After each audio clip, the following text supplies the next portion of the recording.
Benvolguts amics, permeteu-me que no transigeixi a fer servir la forma políticament correcta de benvolguts amics, benvolgudes amigues. A propòsit d'això, us recomano la lectura del poema Adreça a una escriptora que equivocava els gèneres per culpa d'un feminisme mal entès, pertanyent al llibre El somriure del tigre del meu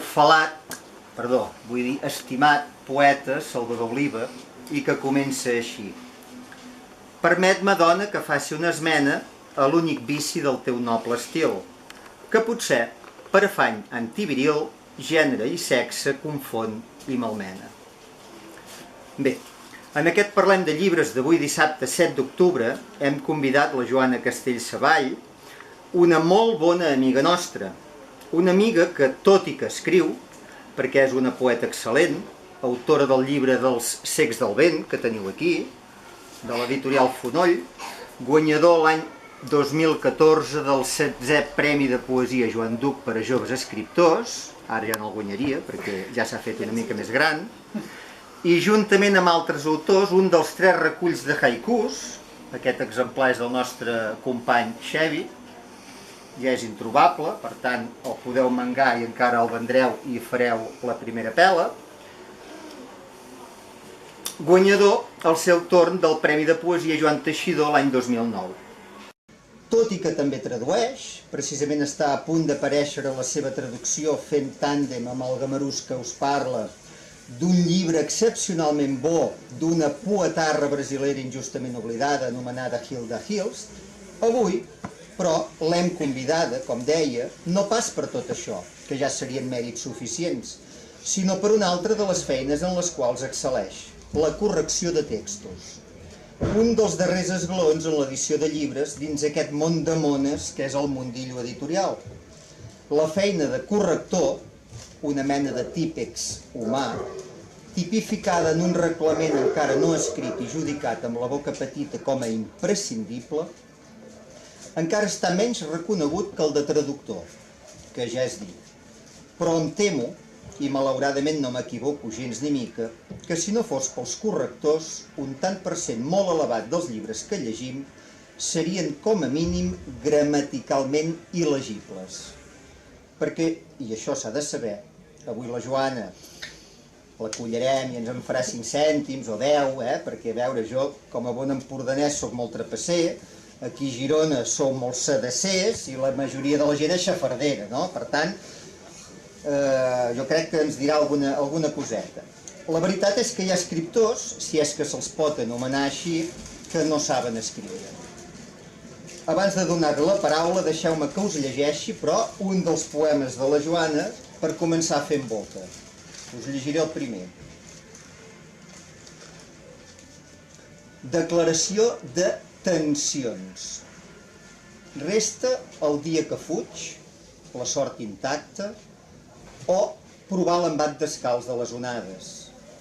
Resta l'afany, l'esglai, la nafra, el dol i la calma, el buit. Resta només despertar sola, l'endemà de tu, i desaprendre, innocent, a oblidar-te. Resta la desesperació dels punys, l'aurora que salva tot el que és ara i és lluny, l'horitzó de cada segon que passa, després, estranger de l'aire. Espurna, paraula que ve del vent i encén engrunes. Resta, mentrestant, al marge de la pàgina, en blanc, d'un llibre mai no escrit, cremat d'esquena a l'aigua. Resta la divisió extrema del cos, els confins, les fronteres, els termes, tu i jo. El centre distant, breu d'equilibri. El present, quiet de tot, que, en suma, resta. I això és tot. Gràcies. I ara passo la paraula a la Joana. Moltes gràcies, Josep.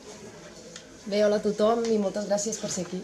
Els meus amics per ser-hi sempre, i si algú ha vingut perquè ha llegit l'article o l'anunci publicat a internet on deia que parlaria de com trobo la inspiració per escriure, espero que no se senti decebut perquè la xerrada no no va deixar ja apuntat. De fet, a més tampoc no existeix, la inspiració. La inspiració, exacte.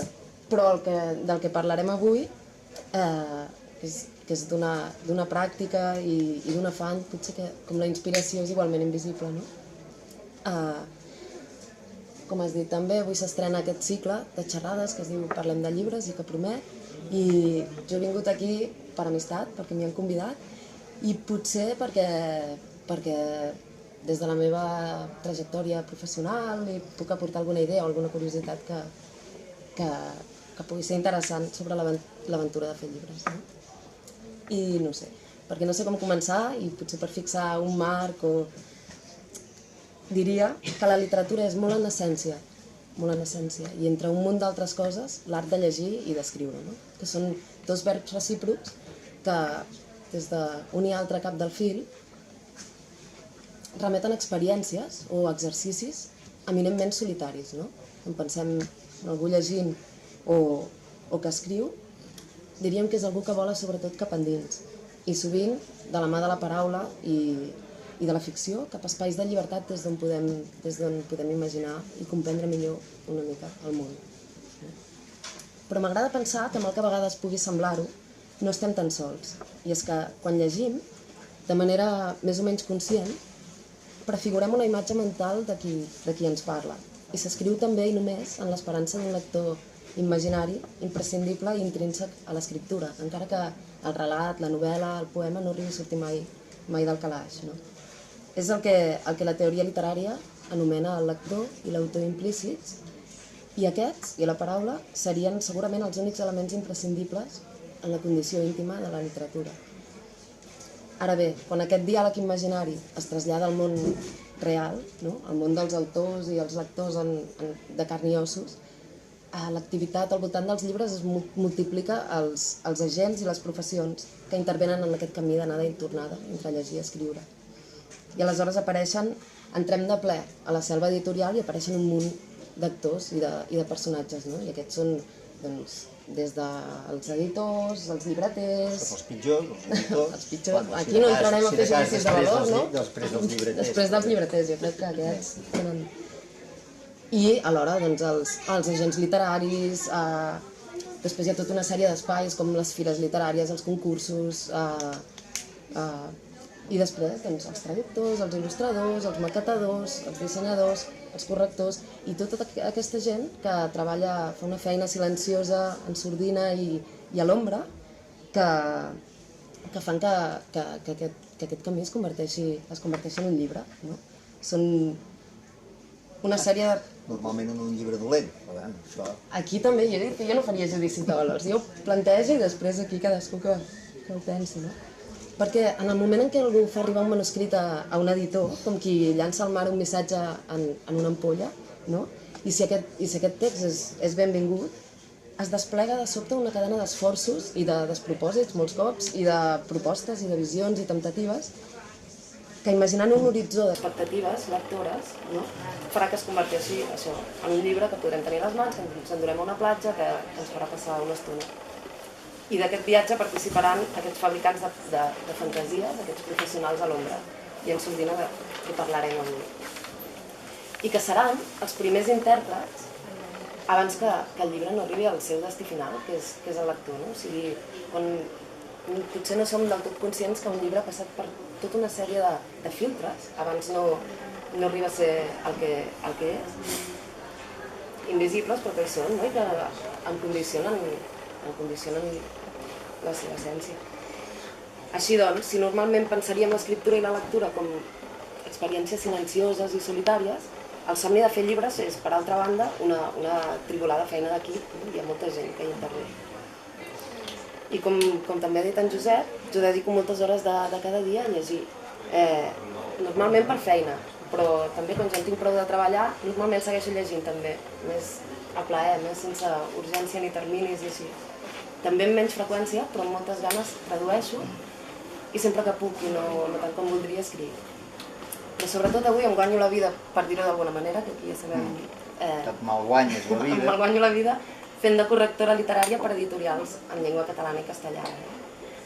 On tinc posat el cor és en en una petita editorial de tapes verdes que es reconeix de seguida a les prestatgeries de les llibreries, que es diu Males Herbes, i fa 5 anys, des del seu primer llibre, que treballo amb ells. I que no morirà mai. I que no morirà mai. Exacte, això és esperança. És la veritat, no? Diuen des de fa molt temps.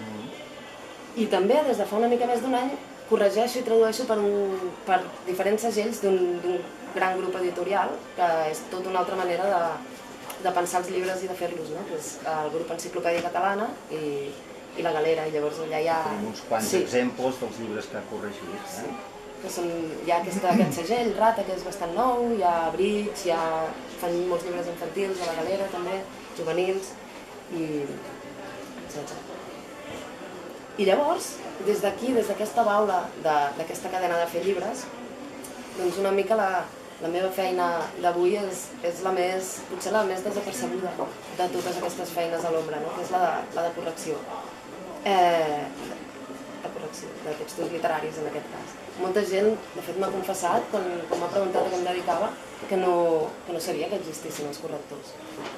I jo també m'he preguntat si abans de dedicar-m'hi n'era conscient que algú passava, netejava, rentava una mica la cara dels llibres, no? Perquè en realitat el corrector com millor fa la seva feina és com menys se'l veu. És la mà invisible que en el millor dels casos, amb molta cura, amb molta delicadesa i amb rigor, renta la cara dels llibres abans que arribin a les llibreries a publicar-se. I llavors treballa des de la part més superficial de la llengua, que seria la correcció ortotipogràfica, que és això, l'ortografia, les errades de picatge, el disseny de la pàgina, les línies vídues, les pàgines blanques, tota aquesta cosa més purament mecànica. Després qüestions de fons i d'estil, que serien la puntuació també, els recursos expressius, el to i el registre d'un text, i després també les construccions sintàctiques, els calcs semàntics, les interferències d'altres llengües, una pila de coses que és tècniques i que té a veure amb la feina purament. I realment, aquí entre nosaltres corregint et cremes les pestanyes. És una feina meticulosa, és una feina obsessiva, és un repte per l'atenció que ha de ser extrema i continuada durant una bona estona, durant tot un llibre, no? T'obliga a desactivar els automatismes de lectura, perquè molts cops llegim més ràpid o llegim les coses que volem veure en un llibre, però en realitat no hi són, no? Hi ha una paraula amb les lletres capgirades i nosaltres ja no ens n'adonem. Exacte. Tot això un corrector, d'això depèn la seva feina, ho ha de tenir en compte, no? Al marge de consultar una pila d'obres i estar molt segur de la justificació que has de tenir, que has de defensar a l'hora de proposar canviar des d'una coma a substituir tota una construcció o a vegades fins i tot a preguntar-te o pensar que no et cap al cap com s'arriben a publicar determinats llibres, no? I si l'autor està bé del cap, I si l'autor està bé del cap i perquè tu estàs... Una pregunta, si per exemple vols fer una correcció, ja t'ha passat de posar-te en contacte amb l'autor? Sí, això ara... Perquè no estaves segura de realment el que volia significar i si la feina no? Aquí hi ha moltes maneres diferents de treballar, llavors a mi m'agrada, tinc aquestes dues línies, no? Una editorial petita, normalment té molta consciència d'aquesta feina d'equip, no? Aleshores, és més fàcil que tots els que estem intervenint en la publicació d'un llibre es posin en contacte. Tu tens un contacte directe amb l'editor, és molt fàcil que et posis, si l'autor és un autor viu i d'aquí i així et posin en contacte amb l'autor, i això és una experiència molt enriquidora i molt bonica, perquè realment estem fent-ho junts, una mica. Per altra banda, en els grans grups el que tens són terminis molt urgents, molts cops són llibres traduïts, són autors i als quals no podries accedir, llavors aquí estàs sol. Molts cops no tens accés ni al mateix editor per comentar-ho, no hi ha ningú. Molts cops el que fem els correctors és comentar-ho amb altres correctors. Sí, tu què faries aquí? Perquè segurament t'has trobat en una situació semblant i així. Però sí, en un món ideal, la gràcia seria que hi hagués aquest diàleg i aquest camí d'anada i tornada d'això. A vegades hi és, jo amb Males Herbes treballem molt així. De fet, després us explicaré una anècdota que té a veure amb això, que quan passa és molt... està molt... Sí, una pregunta. Es corregeix la traducció? Sí, corregeixes originals o textos traduïts. En majoria ja hi ha hagut una correcció de l'original. Exacte.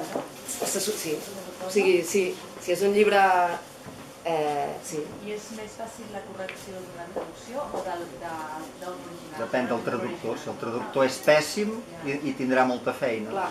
El traductor potser acostuma a ser més bon a nivell gramatical i tal. El que passa que no, perquè, o sigui, sí, també un altre cop en un món ideal i amb algú que fa amb passió i amb rigor la seva feina, és el que t'esperes dir, mira, això ja ha passat per un primer filtre, potser no és tan fidel a l'original, però en tot cas hi ha algú que ja ha treballat. El que passa és que en el món de la selva editorial, i sense dir noms i de dir els llibres, sí, ell jo vaig dir que les coses... Només noms a les històries bones, noms i títols, però a les que són una mica més compromeses no. Però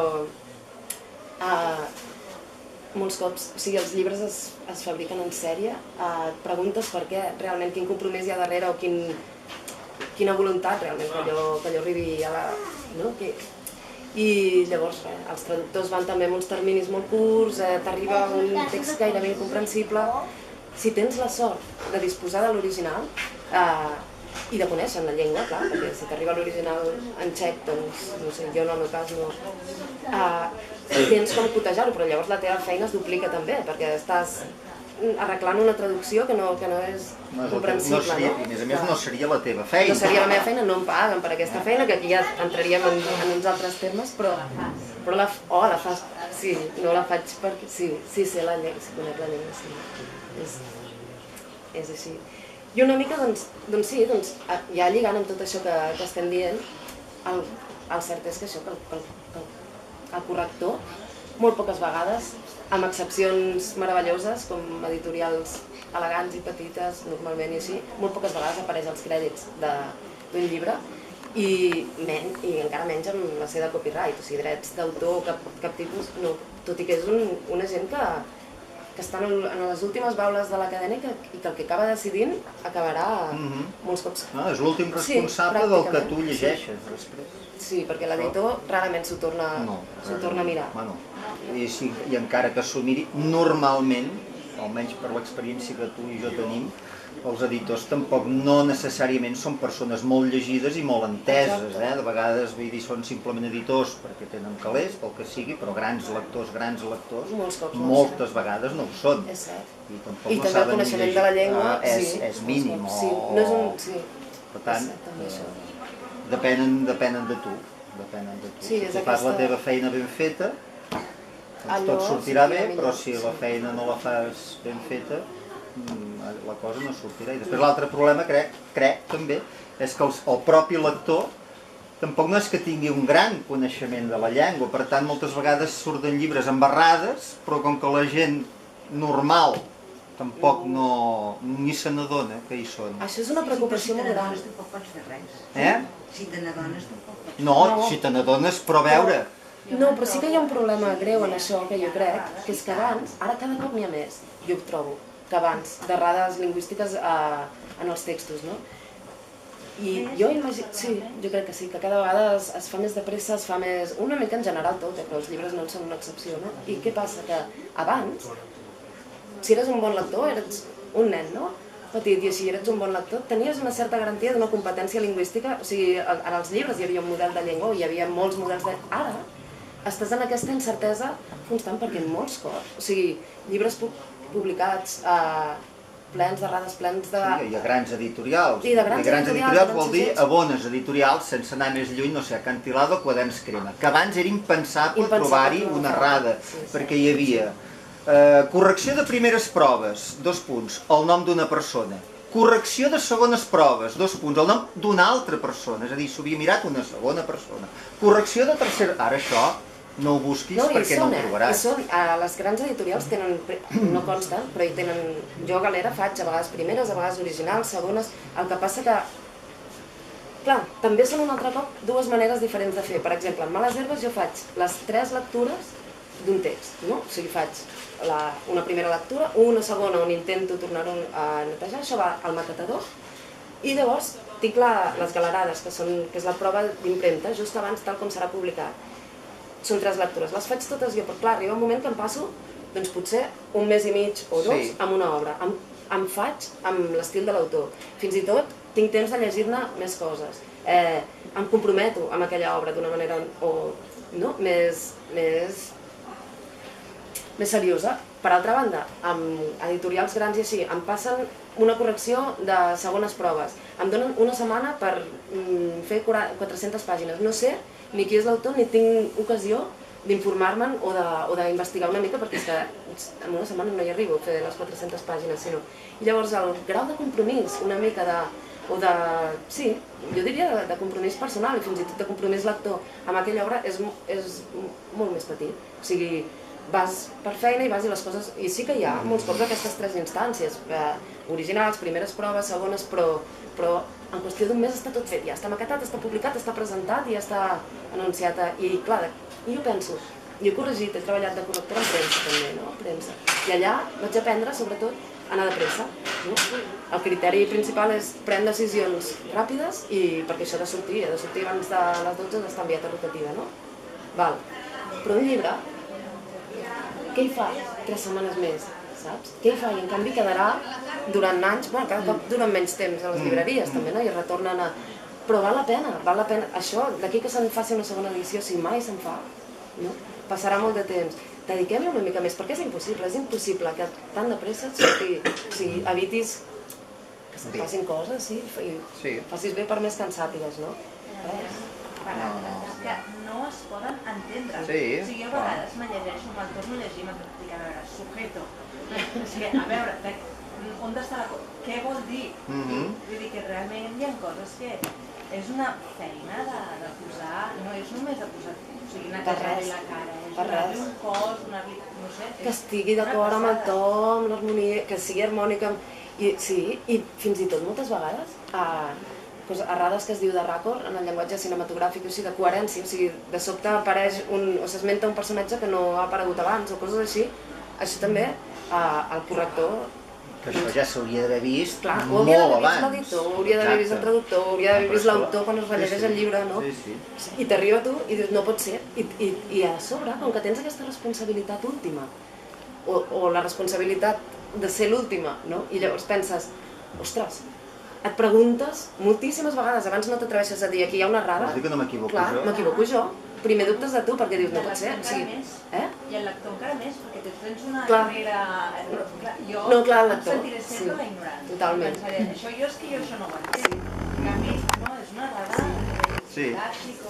I lligant una mica amb això que has preguntat abans també, o sigui, jo això que deia, que el corrector és una figura incòmoda i molts cops que no se sap on situar, aquesta idea que s'ha dit abans també del diàleg entre tots els agents de les coses i així...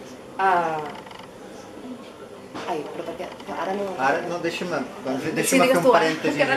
Perquè a més, jo diria que és una figura mal vista de vegades per l'autor.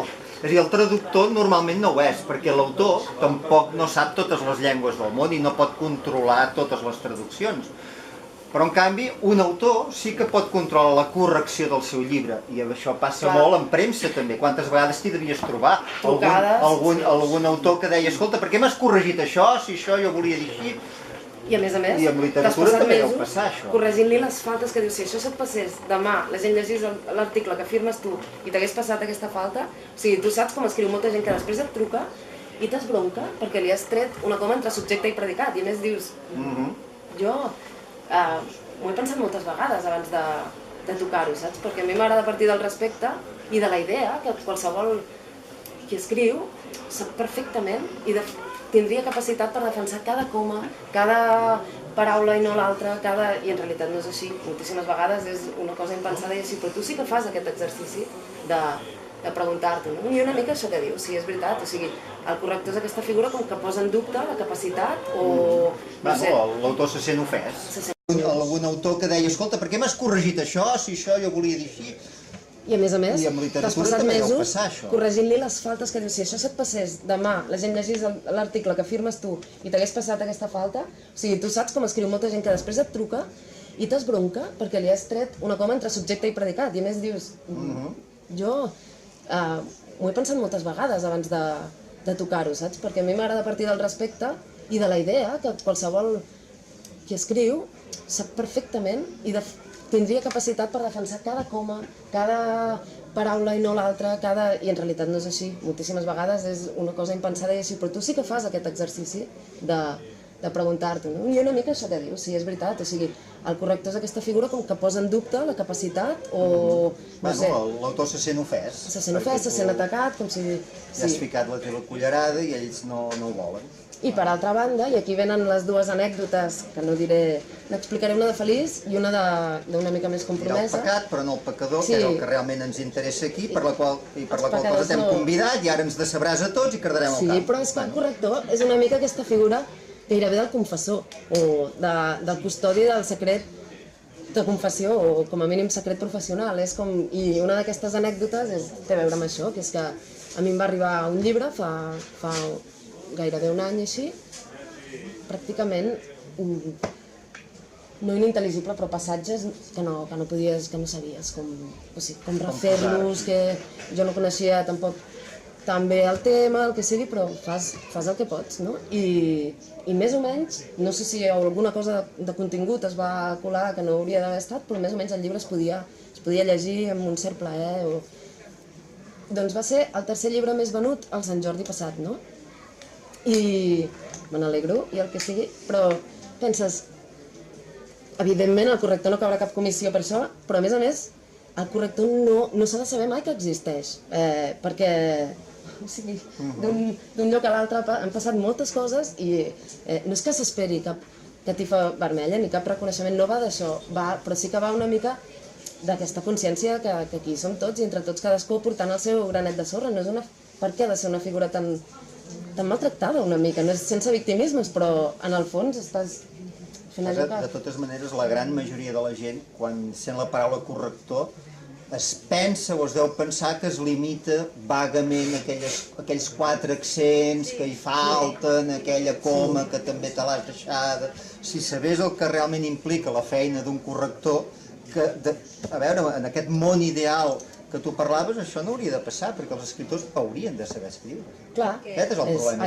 Ara s'atreveix a escriure tothom, i per tant, evidentment, passa el que passa. Volia preguntar també sobre això, si aquesta figura del corrector entra també molt en aquest boom editorial del best-seller i de tot això, i si abans o des de quan existeix. Sempre han existit. Gabriel García Márquez adorava el seu corrector i també diuen les males llengües, que jo no m'ho vull creure perquè l'adoro amb ell, però que feia moltes faltes d'ortografia. Sí, i en pla, quan tens manuscrits d'en pla, veus que en feia un fotimer de faltes. Que també estimava molt. Però la qual cosa no vol dir res. Primer perquè, a veure, els temps que corrien no era per saber gaire català, però a més, es pot ser un escriptor collonudament bo i fer faltes d'ortografia. L'ortografia és la part més superficial d'una llengua. El que no li havíem de corregir és la sintaxi, coses d'aquestes no li havíem de... I les coses intencionades, fins i tot l'ortografia mal escrita, però intencionadament col·locada d'aquesta manera, tampoc li haurien de corregir. Sí, o aquelles castellanades d'aquells barbarismes d'aquell temps. Allò anomenat barbarisme. Mira, això, per exemple, que acaba de sortir i que ho he fet fa uns mesos, és Aurora Bertran, la filla de Prudenci Bertran, està molt bé aquest llibre, i una de les consignes, quan el corregia, era intentarem unificar els criteris, però mantindrem els barbarismes, les qüestions d'ús de l'època, perquè per estar més a prop d'un sentir i d'una manera d'expressar el món en aquells moments, no? I llavors aquí hi haurà coses que avui l'IEC, l'Institut d'Estudis Catalans, no acceptaria, hi haurà paraules, però és una decisió, o sigui, hi ha editorials que decidirien no, tot això adaptat a les novetats ortogràfiques de... Seria un error per part seva, però sí, es fa. Es fa també, i aquest Paradisos Oceànics d'Aurora Bertrana, que és un temps que ella va passar a la Polinèsia. En aquella època una dona és molt... Són relats, i és com un llibre de viatges, entraria dins calaix de sastre una mica, que és la literatura de viatges, no? Però val molt la pena. Després, també, una altra de l'anècdota feliç, que he dit que també em va passar fa un parell d'anys, crec que era, que les males herbes havien rebut un original d'en... Ara, home, estàs nerviosa. No, ja no, ja estic més tranquil. Doncs per què fas contínuament això? Perquè així és com un tic. Un tic-tac. Doncs, un llibre de Joaquim Carbó. Tu ja la coneixes mil vegades, aquesta història, però Joaquim Carbó és l'autor de la nostra infantesa, La casa sota la sorra, La colla dels 10, així l'havíem... I de sobte, als 83 anys, havia escrit una altra novel·la i l'havia enviat als Males Herbes. I me la van passar a mi perquè la corregís. I per mi era com, no sé, clar, és com si l'heroi de la teva infantesa, de sobte, i clar, corregir Joaquim Carbó, no? S'ha de dir que calien molt poques seleccions, no? T'agradi més o menys, però hi havia ofici, no? Ofici. Doncs quan vam acabar, li vaig entregar a l'editor i així, i li van passar a l'autor, li van retornar, perquè aquí hi ha aquesta anada i tornada a les editorials petites que està molt bé, o sigui, després de la correcció torna a l'autor i l'autor revisa. A mi m'agrada que això ho puguin fer, en els grans grups no és així, no? I Joaquim Carbó va demanar la meva adreça per posar-se en contacte amb mi i em va escriure una carta i em va dir que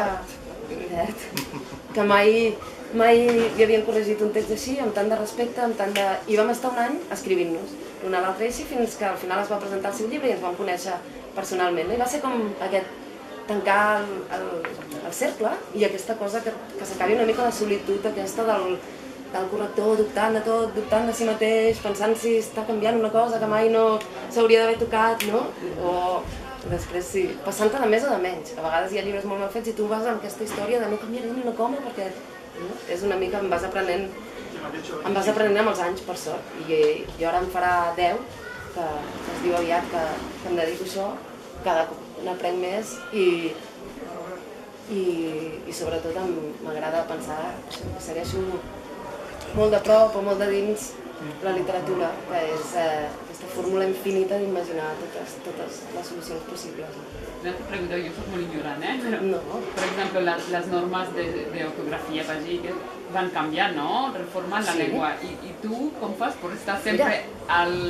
Clar, això és part de la feina, no? Com quan ets informàtic i has d'estar al dia de totes les actualitzacions o el que sigui, però ara, per exemple, el 2016, a finals, l'Institut d'Estudis Catalans va fer tota una reforma de la gramàtica i l'ortografia i així. Llavors, ha donat un temps, un període en què podran conviure les solucions antigues i les noves, i moltes editorials s'han plantejat què fem, no? Si amb els llibres d'ara ja ho apliquem, no ho apliquem, és normatiu encara tant una cosa com l'altra, no?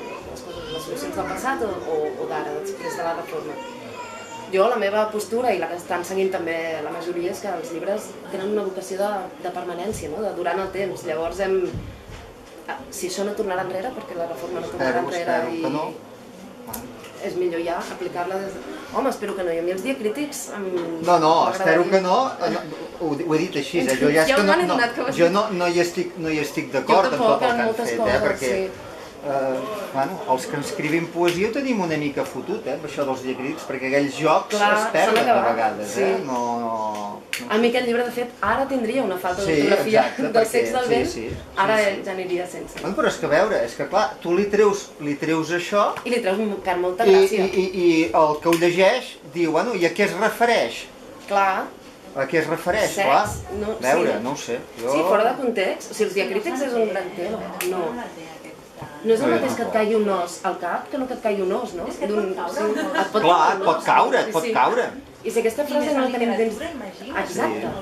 O sigui, a la vida tant de bo, per sort és més improbable, no? Però en literatura et pot caure de tot al cap, sí. És que parlant ja fas l'accent os... Clar, escrit, no? Sí. A més, és una cosa senzilla, en el fons. O sigui, hi ha qüestions molt més complexes, són coses que són divertides fins i tot. És que sempre és el català, és tan complicat. Clar, a diferència del castellà, poder sí, perquè és veritat, no té ni accents oberts ni accents tancats, no té dièresi...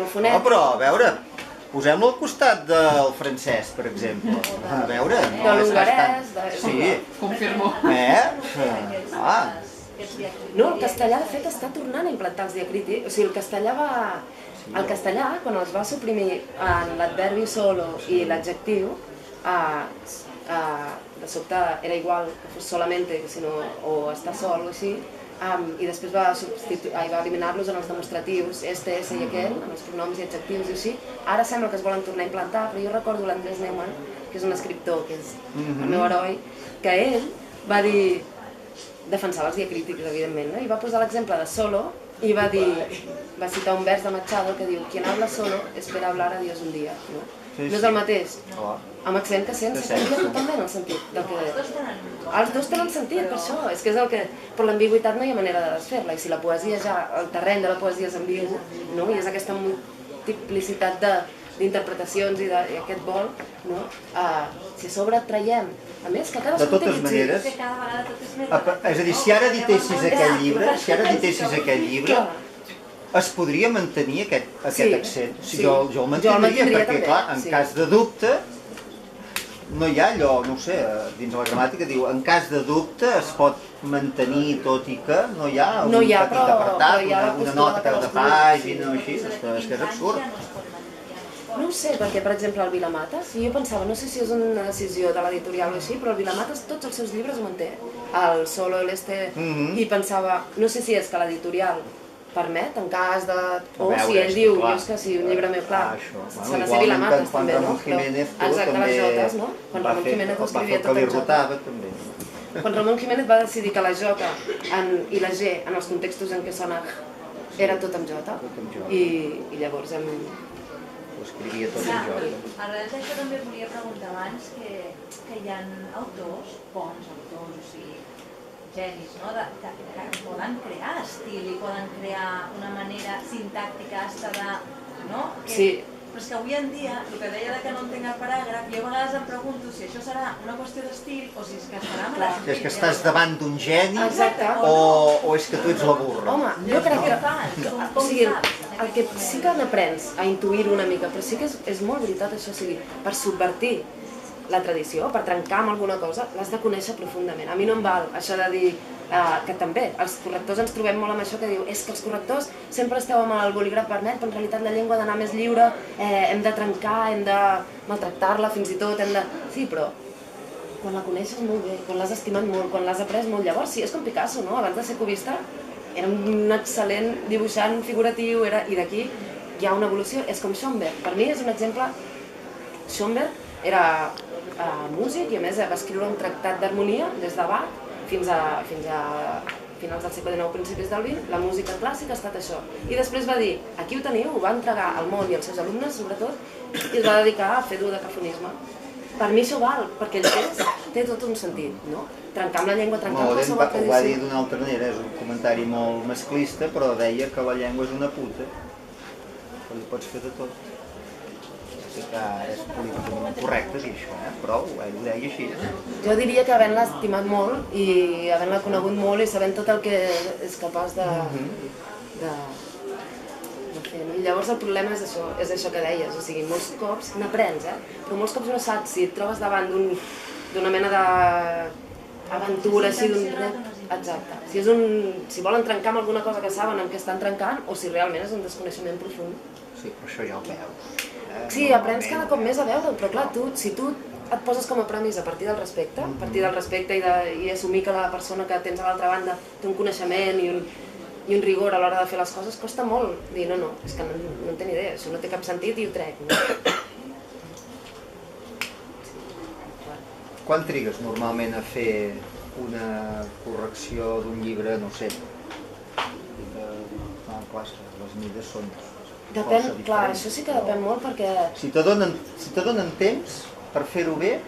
Si no donen temps, no ho acabo mai, perquè jo soc... I això ja és com un tòpic així, però és que soc molt lenta, molt perfeccionista... Perquè allò que deies tu, per exemple, em fas 3 lectures, però jo encara crec que l'última no l'hauries de fer tu. Clar, és que 4 ulls veuen més que 2, evidentment. Sí.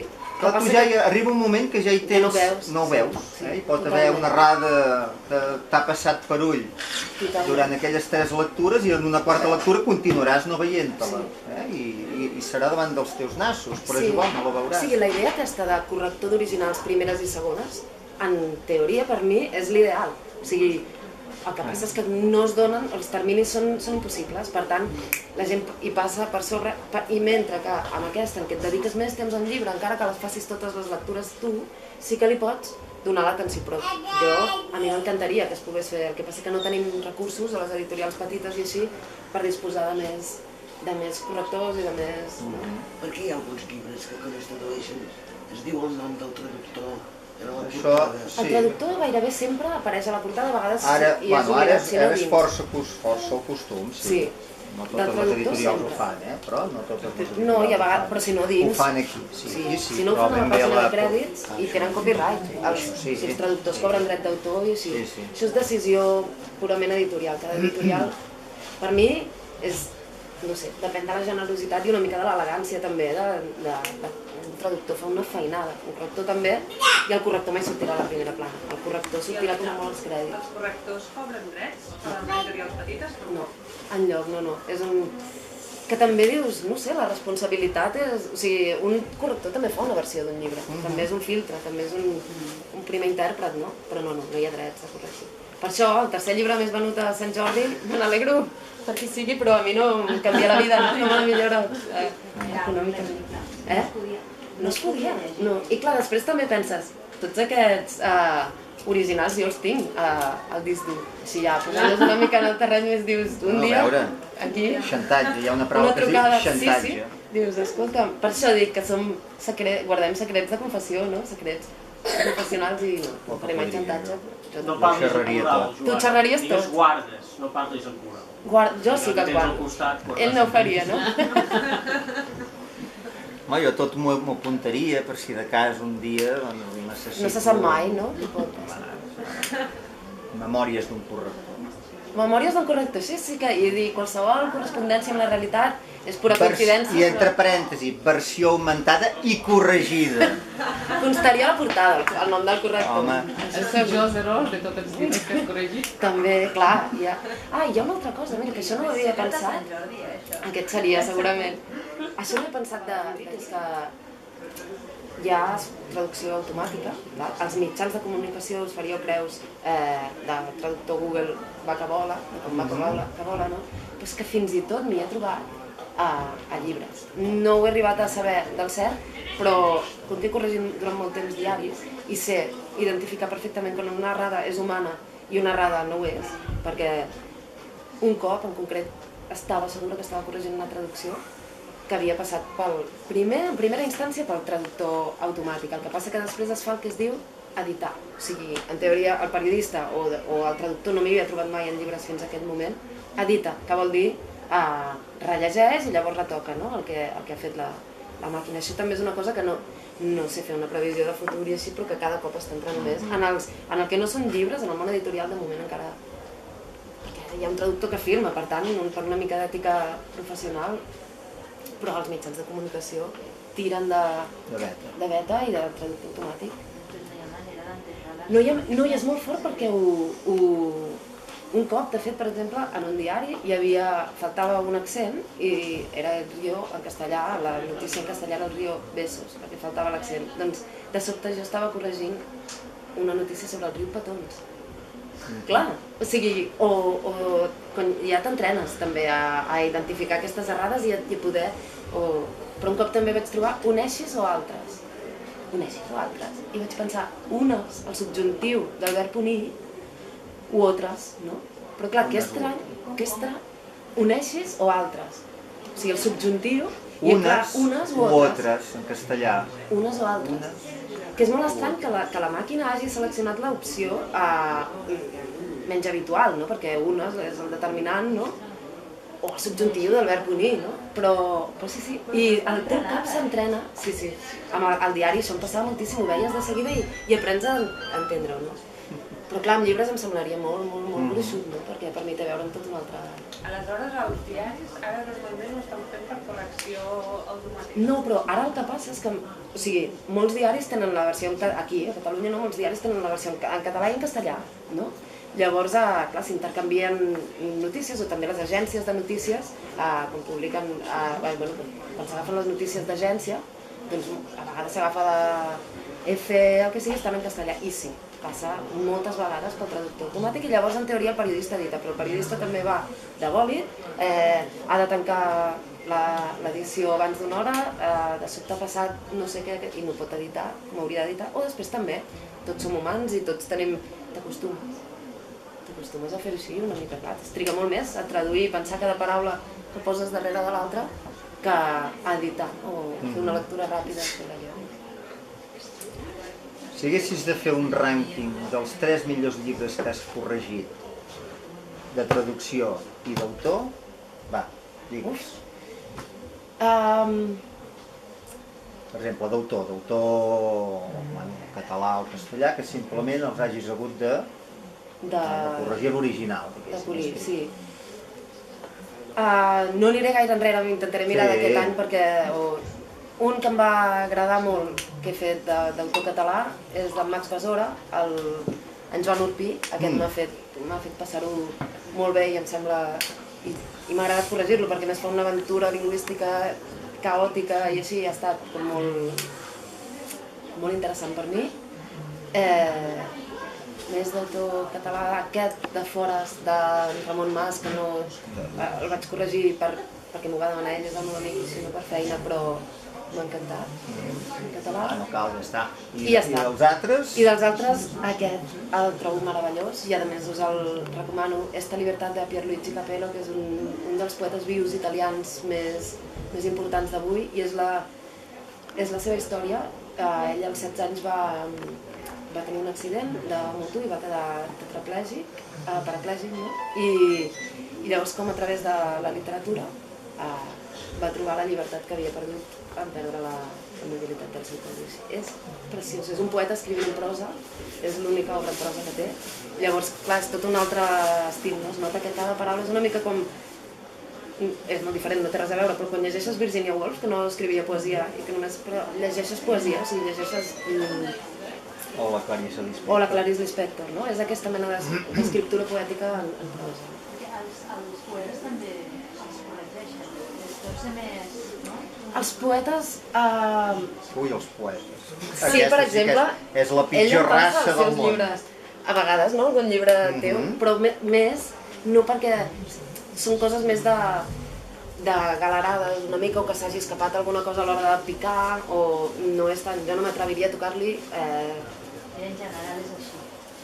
Home, en general jo diria que els poetes tenen un coneixement de la llengua molt més ampli que no pas... I el temps d'escriptura és molt diferent d'un poema. Sí. El poeta ha acabat un poema, l'ha donat per acabat, si mai ho fa, i se'l sap de memòria ja. És com molt difícil que et passi per alt una coma, cada paraula ha passat per un procés de selecció, no? Sí, sempre en un bon ideal, en un estadi així, però és molt més difícil. Tot i així, jo amb aquest llibre el vaig passar a una correctora que és molt amiga meva i en qui confio, i a la meva germana, que també és correctora abans de... Perquè, per això, per aquesta idea que 4 ulls hi veuen més que 2 i que sempre qualsevol visió és a haver-hi best-sellers de poesia, com xurros i espais inversos, maltractats... Bueno, això ara ja comença a passar una mica, Sí, és cert. Hi ha algun editorial en castellà que es diu Frida, per exemple, que fa un tipus de poesia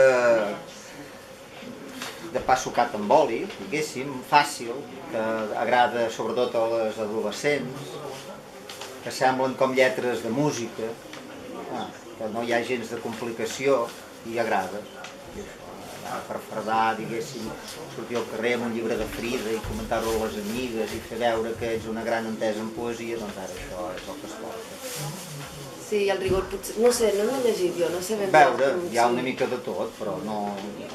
Jo crec que cap d'aquests autors no passarà a la història de la literatura, però si això serveix perquè la gent llegeixi una mica més, i el que passa que normalment, jo sempre, per l'experiència també que tinc, no fan gaire salts aquesta gent, comencen amb... comences amb una obra d'una qualitat regular i dius, mira, si és un primer esglaó per anar pujant, estaria bé, però normalment aquests no acabaran llegint el llibre que tinc allà dalt d'en Carlos Williams, no el llegiran pas, o no llegiran Foix, o no llegiran Carner, o no llegiran Riba, o no llegiran la Pizarnik, es queden allà amb aquests de Frida. Doncs, que s'hi quedi, no sé, què vols que t'hi digui. Sí, i és cert, estaria molt bé que poguessis anar... Ja n'hi deu haver algú que sí, que fa el salt. El fet mateix de llegir, o sigui, ja gairebé a vegades s'ha de reivindicar l'exercici aquest, l'acte d'introspecció i d'atenció i de passar-te una estona amb tu i fora de tu, tan lluny alhora i cadascú... Mira, ara estic veient a la tele el Dan Brown i molts cops, doncs això, és el que salva les llibreries, això i la campanya de Sant Jordi... No, això sí, però això no té res a veure amb la literatura. No, té a veure amb el món editorial i amb els negocis, però amb la literatura no. La lectura és un exercici que s'aprèn també. Sí, jo estic... Quan vaig començar a treballar aquí pensava exactament com penses tu, però ara, amb el pas dels anys, he vist que la gent continua tan estúpida com era fa 10 anys, és a dir, llegeix la mateixa porqueria que abans, és a dir, no... Una cosa no et porta a l'altra, sembla, que hauria de ser el camí... No ho sé, clar, quan tens 12, 13, 14 anys, doncs llegeixes les coses que, evidentment, no llegiràs un Proust, no llegiràs un Kafka, no sé, és difícil, no? Que comencis a llegir això ja de bon començament. Dius, ostres, aquesta noia llegeix molt, i sí que llegeix molt, però què llegeix? Clar, veure, llegir molt no vol dir res per a mi. A mi aquests pares que me venen i diuen que la meva filla o el meu fill llegeix molt. Ja, però quina mena de llibres llegeix? O jo llegeixo molt, tinc una gran biblioteca a casa. Bé, però quins llibres té vostè a casa? Si només té Dan Browns i Ken Follett, a veure, no li vull jo a la biblioteca, no li canvio pas. Però això és molt personal, no? Personal fins a un cert punt. Jo llegeixo moltes coses també que segur que pensaries el mateix de mi, però jo el que veig és que quan estic llegint, el meu objectiu es compleix. Aquest objectiu jo el trobo bé, jo el trobo, evidentment, el respecto. Ara el respecto, abans no el respectava, ara el respecto. Però jo crec que ja des dels clàssics la lectura no només ha de servir de divertiment, no només. Ha de servir de divertiment, evidentment, però també ha de servir com a mètode de coneixement, perquè és que si no, si la lectura no serveix per tu ser més persona, per créixer moralment, per dir-ho d'alguna manera, de què cony serveix la lectura? Només per passar-s'ho bé? Hòstia, jo me'n vaig a caminar, hi ha moltes coses per passar-s'ho bé, només. La lectura també, però jo crec que la lectura ha de portar alguna cosa més, i aquesta mena de llibres que són molt respectables perquè els autors s'hi guanyen la vida, les llibreries ens hi guanyem la vida i els lectors s'ho passen bé, però només passar-s'ho bé per mi no n'hi ha prou, és a dir, jo amb un llibre que només m'ho passo bé m'avorreixo. Jo com a lector. Perquè tu tens un nivell... Bueno, però és que jo crec que entre llegir un Dan Brown i llegir en Joyce, hi ha molts termes mitjans, tu. Hi ha moltes coses que són molt bones, també, i que no arriben a ser escombraries, amb tot el respecte, perquè no m'aporten res, aquests típics bestsellers. Aquí també hi ha, però, el tema que dèiem abans, és tanta la quantitat de llibres que es publiquen al cap de l'any avui dia, que al final o tens una brújula o unes indicacions precises o algú que et vagi guiant una mica o t'hi pots perdre. Abans no trobis aquests termes mitjans que hi són moltíssim perquè sí que és cert que sembla part d'un procés natural que com més gaudeixes llegint, més en vols i una cosa et porta a l'altra i realment sí que vas com escalant a mons, no sé, coses que valen molt la pena, que suposen altres reptes o el que sigui, però sí que és cert que si no tens gaire idea del que estàs buscant. Passes com hem passat tots, molts anys llegint coses que no valien gaire la pena, però que en aquell moment ens aportaven, era el que necessitàvem, per dir-ho d'alguna manera, no? Després, clar, si no tens allò, un guru o un guia que te guia en les lectures, perdoneu la redundància de la paraula, que et condueix una mica allò que has de llegir o veient una mica la teva manera de ser. Del que més es parla i del que més... Però el llibreter, nosaltres intentem, en la mesura del possible i del que es deixa el client, perquè de vegades el client també ve amb una idea fixa i no vol pas que tu li recomanis res perquè ell vol allò i vol allò i vol allò. Si vols això, molt bé. Jo procuro, d'allò que hem llegit, i en Xevi, i l'Aaron, els meus companys, recomanar coses que normalment sempre d'una qualitat, una bona qualitat, perquè la gent comenci a llegir coses que nosaltres creiem que són bones. Després, Hi ha un 80% de gent que diu, ostres, realment allò que me va recomanar, ostres, està bé, recomana'm un altre. I hi ha gent que no vol saber-ne res, o fins i tot que un primer moment s'ho compra, però després veu que, ui, però tu llegeixes llibres molt complicats, jo vull coses més normals. Està totalment perfecte. Sí, també hi ha jo sempre recordaré contra, aquella anècdota que va passar, només m'ha passat una vegada, només una, al principi de treballar, que jo tinc dos autors que odio amb tota la meva ànima. Una és en Paulo Coelho, evidentment, i l'altre és l'argentí en Jorge Bucay, no pas en Jorge Luis Borges, normalment, en Bucay. Aquests no els puc ni veure, no els puc. Una vegada una noia que venia acompanyada del seu xicot, van venir i van voler comprar un llibre, no sé, d'un dels dos.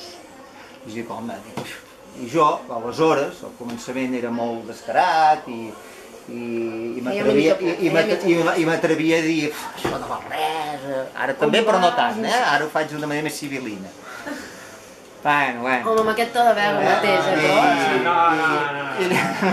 I li vaig dir, mira, saps què, si tu vols un llibre d'autoajuda, li vaig dir, d'autoajuda, per què no agafes el llibre del desassossec d'en Fernando Pessoa? Evidentment no en tenia ni idea, aquella bona noia de qui era en Fernando Pessoa, ni aquell llibre, el veure molt gruixut, s'ho van estar mirant i al final, no sé per què, però mira, se'l van quedar. Jo estava supercontent. Al cap de 10 dies me ve la noia, sense el nòvio, me va fer un petó i me va dir que aquell llibre era el llibre de la seva vida. Feta tu. Mai més no ha passat, però... Clar, però és que evidentment el que et pot donar el llibre del desassossec no t'ho donarà. No t'ho donarà mai. Una altra cosa és que tu decideixis el que vulguis, però no hi ha el mateix, ni es pot comparar, no? I si t'ho dona, és que ets pobre d'esperit. Sí, clar. I ja està, simplement. Clar. És que no busques res més a la vida. Sí, és cert que hi ha una... Clar, és com aquells que miren un programa de Telecinco i ja estan contents, perquè no aspiren a res més. Ara em sembla respectable, o si més no ho dic, no ho penso, però ho dic. Abans ni ho pensava ni ho deia. Ara, com que m'aprenc la pastilla aquella que tots sabeu... Sí, estàs més calmat, però bueno. Doncs ara no puc insultar la gent així com feia abans. Però és cert que per la teva banda sí que podria ser un prejudici, podem dir que... Però existeix el prejudici a la contra també. Mil vegades diuen és que la poesia és difícil. O és que gent que no ha llegit mai un vers, no? I clar, és una mica... Perquè ells ho volen entendre tot a la primera i ho volen entendre tot al 100%. I moltes vegades, és que la bona literatura, no només la poesia, no s'entén en una primera lectura, ni en una segona, ni en una tercera. No s'entén de la manera que estem acostumats a entendre les coses, no? No ho sé. Però bueno, això ja és... Ja són, com dic jo, figues d'un altre. Figues d'un altre. Molt bé, jo em sembla que ja és l'hora perquè la meva panxa ja ronca. Ja ronca estona, sí.